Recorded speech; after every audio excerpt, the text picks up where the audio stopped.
सभी को राधे राधे। आज हम भगवत गीता के अध्याय 4 दिव्य ज्ञान के 22वें श्लोक से शुरुआत कर रहे हैं, जो कि इस प्रकार से है। जो स्वतः होने वाले लाभ से संतुष्ट रहता है, जो द्वंद्व से मुक्त है और ईर्ष्या नहीं करता, जो सफलता तथा असफलता दोनों में स्थिर रहता है, वह कर्म करता हुआ भी कभी बंधता नहीं।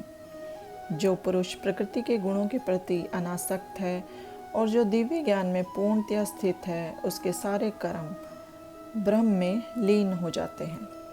जो व्यक्ति कृष्ण भावनामृत में पूर्णतया लीन रहता है, उसे अपने आध्यात्मिक कर्मों के योगदान के कारण अवश्य ही भगवत धाम की प्राप्ति होती है, क्योंकि उसमें हवन आध्यात्मिक होता है और हवि भी आध्यात्मिक होती है। कुछ योगी विभिन्न प्रकार के यज्ञों द्वारा देवताओं की भली भांति पूजा करते हैं और कुछ परब्रह्म रूपी अग्नि में आहुति डालते हैं। इनमें से कुछ श्रवणवादी क्रियाओं तथा इंद्रियों को मन की नियंत्रण रूपी अग्नि में स्वाहा कर देते हैं, तो दूसरे लोग नियमित गृहस्थ इंद्रिय विषयों को इंद्रियों की अग्नि में स्वाहा कर देते हैं। दूसरे जो मन तथा इंद्रियों को वश में करके आत्म साक्षात्कार करना चाहते हैं, संपूर्ण इंद्रियों तथा प्राणवायु के कार्यों को संयमित मन रूपी अग्नि में आहुति कर देते हैं। कठोर व्रत अंगीकार करके कुछ लोग अपनी संपत्ति का त्याग करके, कुछ कठिन तपस्या द्वारा, कुछ अष्टांग योग पद्धति के द्वारा अभ्यास द्वारा अथवा दिव्य ज्ञान में उन्नति करने के लिए वेदों के अध्ययन द्वारा प्रबुद्ध बनते हैं। अन्य लोग भी हैं जो समाधि में रहने के लिए श्वास को रोके रहते हैं। वे अपान में प्राण को और प्राण में अपान को रोकने का अभ्यास करते हैं और अंत में प्राण अपान को रोककर समाधि में रहते हैं। अन्य योगी कम भोजन करके प्राण की प्राण में ही आहुति देते हैं। ये सभी यज्ञ करने वाले यज्ञों का अर्थ जानने के कारण पाप कर्मों से मुक्त हो जाते हैं और यज्ञों के फल रूपी अमृत को चखकर परम दिव्य आकाश की ओर बढ़ते जाते हैं। विभिन्न प्रकार के यज्ञों की उपर्युक्त व्याख्या से यह देखा जाता है कि इन सब का एक ही उद्देश्य है और वह है इंद्रियों का निग्रह। इंद्रिय तृप्ति ही भौतिक अस्तित्व का मूल कारण है। अतः जब तक इंद्रिय तृप्ति से भिन्न धरातल पर स्थित न हुआ जाए, तब तक सच्चिदानंद के नित्य धरातल तक उठ पाना संभव नहीं है। यह धरातल नित्य आकाश या ब्रह्म आकाश में है।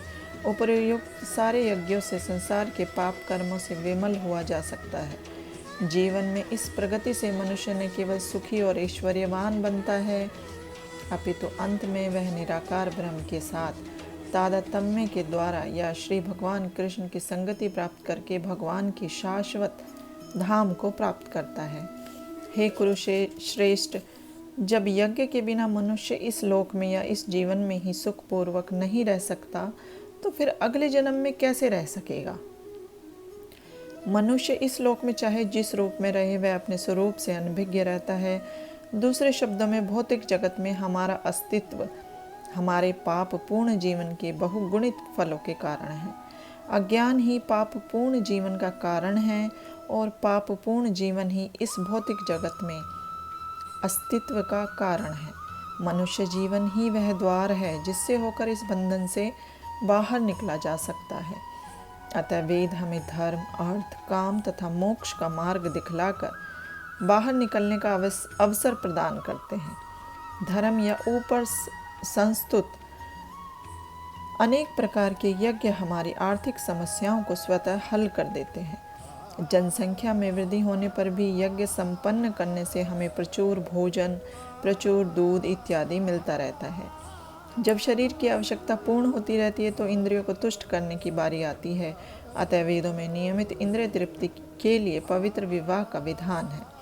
इस प्रकार मनुष्य भौतिक बंधनों से क्रमशः छूटकर उच्च पद की ओर अग्रसर होता है और मुक्त जीवन की पूर्णतया परमेश्वर का सानिध्य प्राप्त करने में है। यह पूर्णता यज्ञ संपन्न करके प्राप्त की जाती है, जैसा कि पहले बताया जा चुका है। फिर भी यदि कोई व्यक्ति वेदों के अनुसार यज्ञ करने के लिए तत्पर नहीं होता, तो वह इस शरीर में सुखी जीवन की कैसे आशा कर सकता है? फिर दूसरे लोक में दूसरे शरीर से सुखी जीवन की आशा तो व्यर्थ ही है। विभिन्न स्वर्गों में भिन्न भिन्न प्रकार की जीवन सुविधाएं हैं और जो लोग यज्ञ करने में लगे हैं उनके लिए तो सर्वत्र परम सुख मिलता है। किंतु सर्वश्रेष्ठ सुख वह है जिसे मनुष्य कृष्ण भावनामृत के अभ्यास द्वारा वैकुंठ जाकर प्राप्त करता है। अतः कृष्ण भावना भावित जीवन ही इस भौतिक जगत की समस्त समस्याओं का एकमात्र हल है। ये विभिन्न प्रकार के यज्ञ वेद सम्मत है और ये सभी विभिन्न प्रकार के कर्मों से उत्पन्न हैं। इसे इस रूप में जानने पर तुम मुक्त हो जाओगे। जैसा कि पहले भी बताया जा चुका है, वेदों में कर्ता भेद के अनुसार विभिन्न प्रकार के यज्ञों का उल्लेख है। चूँकि लोग देहात्म बुद्धि में लीन है, अतः इन यज्ञों की व्यवस्था इस प्रकार की गई है कि मनुष्य उन्हें अपने शरीर, मन तथा बुद्धि के अनुसार संपन्न कर सके, किंतु देह से मुक्त होने के लिए इन सब का विधान है। इसी की पुष्टि यहाँ पर भगवान ने अपने श्रीमुख से की है। हे परंतप, द्रव्य यज्ञ से ज्ञान यज्ञ श्रेष्ठ है। हे पार्थ, अंततोगत्वा सारे कर्म यज्ञों का अवसान दिव्य ज्ञान में होता है। तुम गुरु के पास जाकर सत्य को जानने का प्रयास करो, उनसे विनीत होकर जिज्ञासा करो और उनकी सेवा करो। स्वरूप सिद्ध व्यक्ति तुम्हें ज्ञान प्रदान कर सकते हैं क्योंकि उन्होंने सत्य का दर्शन किया है।